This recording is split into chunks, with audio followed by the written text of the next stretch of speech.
आणि यानंतरची बातमी कोल्हापूरमधून आहे। कोल्हापूरच्या पावनगड परिसरामध्ये आता संचारबंदी आदेश लागू करण्यात आलेत। पावनगडावरील अनधिकृत मदरसा पाडकामाच्या पार्श्वभूमीवर आता संचारबंदी लागू केली गेली आहे। आज रात्री 12 वाजेपर्यंत ही संचारबंदी कायम असेल अशी माहिती मिळते आहे। विजय केसरकर आपले प्रतिनिधी सध्या आपल्या सोबत आहेत। विजय, काय खबरदारी घेतली जाते? प्रज्ञा, खरं तर पावनगडावरील जे अतिक्रमण केलेले जे मदरसे आहेत ते मदरसे पाडकाम आहे ते सुरू झालेलं आहे।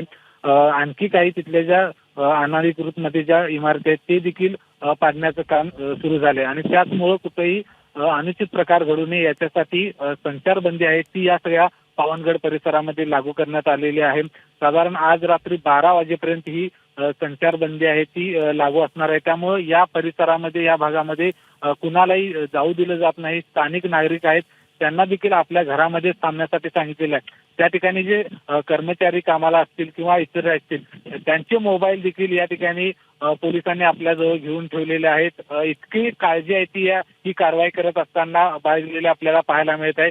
माध्यमांना देखील त्या पाडकामाच्या ठिकाणापर्यंत जाऊ दिलं जात नाही। त्यामुळे किती गुप्तता पाळली याच्यावरून हे आपल्याला लक्षात येते। ज्या आज 12 पर्यंत हे काम चालू राहील अशा पद्धतीची माहिती आहे ती पोलिसांनी दिली। त्यामुळे 12 तारखेपर्यंत ही संचारबंदी चालू असेल 12 वाजेपर्यंत।